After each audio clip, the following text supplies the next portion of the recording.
Darah ternyata nggak selalu lebih kental dari air. Di balik gemerlap layar kaca, ada seorang Resa yang sedang menjerit sendirian. Pengakuan Bibi Denada hari ini mengubah segalanya. Silsilah yang selama ini kita tahu, salah besar. Dan yang paling menyayat hati, Resa dibiarkan hancur tanpa ada keluarga yang peduli.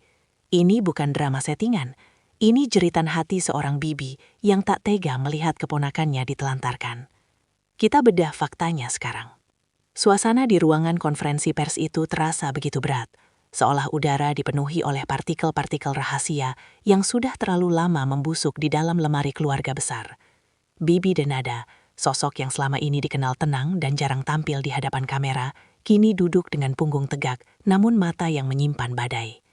Ia tidak datang untuk mencari sensasi murahan. Ia datang membawa palu godam kejujuran untuk meruntuhkan dinding kebisuan yang selama bertahun-tahun dibangun oleh keluarganya sendiri. Keputusannya untuk berbicara bukanlah hal yang mudah.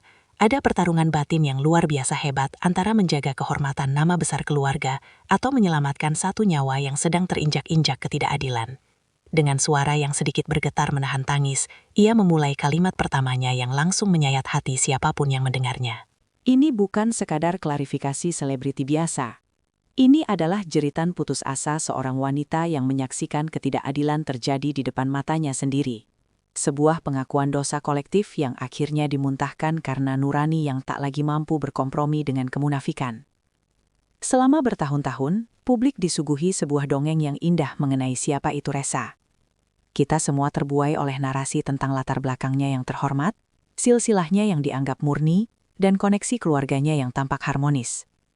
Namun, Bibi Denada dengan tega namun perlu merobek naskah sandiwara tersebut. Ia mengungkapkan bahwa fondasi cerita hidup Resa yang kita ketahui adalah sebuah konstruksi rapuh yang dibangun di atas kebohongan. Asal-usul Resa ternyata jauh lebih rumit, lebih gelap, dan lebih menyedihkan daripada yang pernah berani dibayangkan oleh penulis skenario sinetron sekalipun. Ada fakta-fakta biologis dan sejarah masa kecil yang sengaja dikaburkan, bahkan dihapus, demi membentuk citra sempurna yang diinginkan oleh tetua keluarga. Resa, dalam hal ini hanyalah sebuah objek yang dibentuk ulang identitasnya demi kepuasan ego orang-orang dewasa di sekitarnya, memaksanya hidup dalam bayang-bayang identitas yang bukan miliknya yang sejati. Poin ini adalah bagian paling menyakitkan dari keseluruhan wawancara. Definisi keluarga sebagai tempat pulang, hancur berkeping-keping saat Bibi Denada menceritakan kronologi penelantaran Resa. Ini bukan sekadar Resa yang hidup mandiri, melainkan sebuah tindakan sistematis pengucilan. Bayangkan, seorang yang memiliki darah daging yang sama dibiarkan terkatung-katung tanpa arah di tengah kerasnya ibu kota.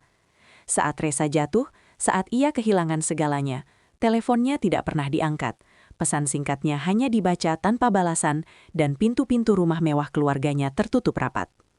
Bibi Denada menggambarkan adegan di mana Resa harus mengemis perhatian, bukan uang, melainkan sekadar pengakuan, namun yang ia dapatkan hanyalah dinginnya penolakan.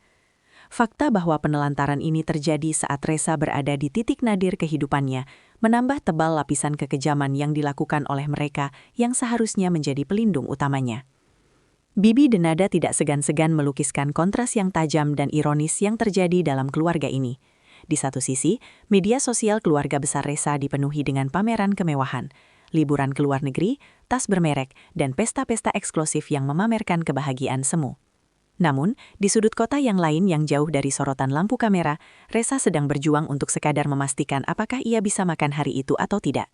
Ketimpangan ini bukan disebabkan oleh nasib, melainkan oleh desain atau kesengajaan.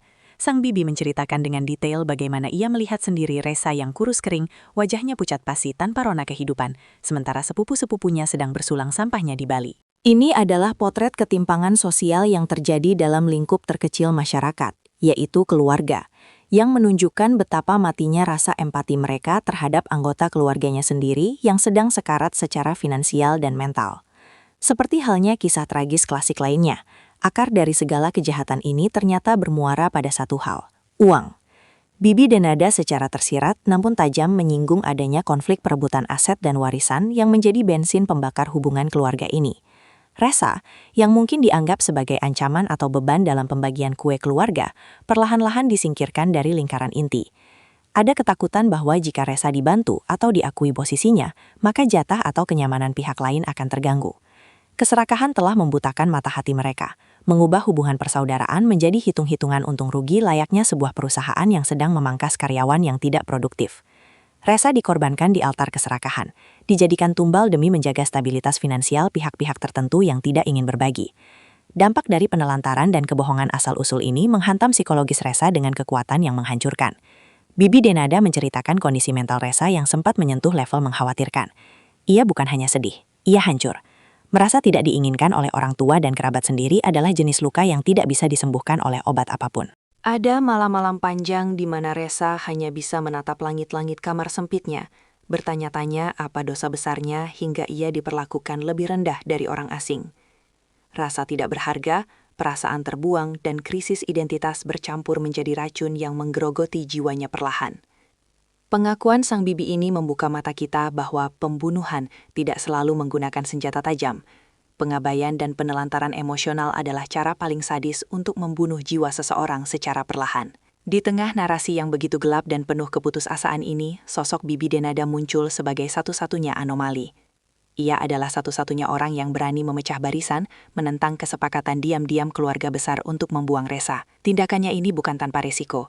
Ia sadar betul bahwa ia mungkin akan dikucilkan juga oleh saudara-saudaranya yang lain.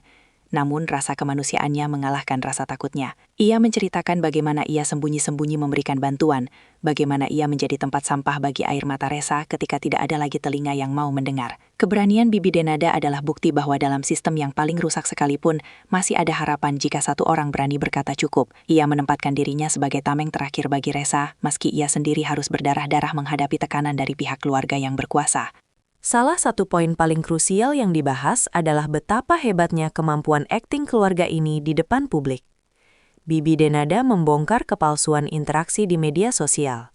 Komentar-komentar manis, foto-foto lama yang diunggah ulang dengan caption rindu, semuanya hanyalah strategi public relations untuk menutupi bangkai yang sebenarnya.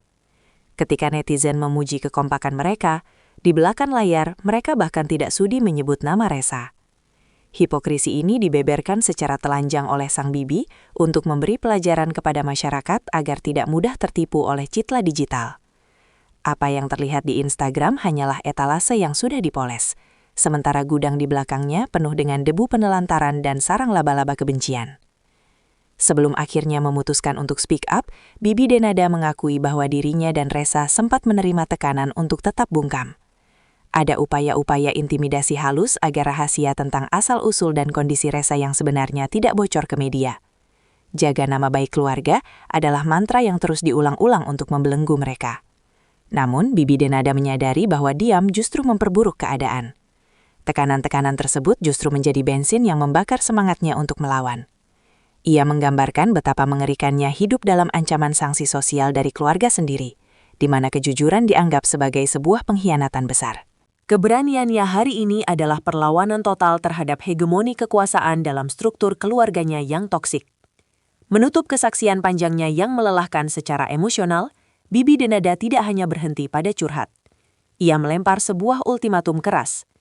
Ia memberikan kesempatan terakhir bagi pihak keluarga yang menelantarkan Resa untuk datang, meminta maaf, dan memperbaiki keadaan, sebelum ia membuka kartu truf lainnya yang jauh lebih besar. Ini adalah peringatan keras bahwa kesabarannya sudah habis. Ia menuntut pemulihan nama baik Resa dan jaminan kehidupan yang layak. Atau ia akan membiarkan hukum karma dan hukum sosial bekerja dengan cara yang paling brutal. Pernyataan penutup ini menggantung di udara, menciptakan ketegangan baru yang membuat publik menanti dengan napas tertahan. Apakah keluarga Resa akan sadar? Atau mereka akan memilih perang terbuka yang akan menghancurkan sisa-sisa kehormatan mereka?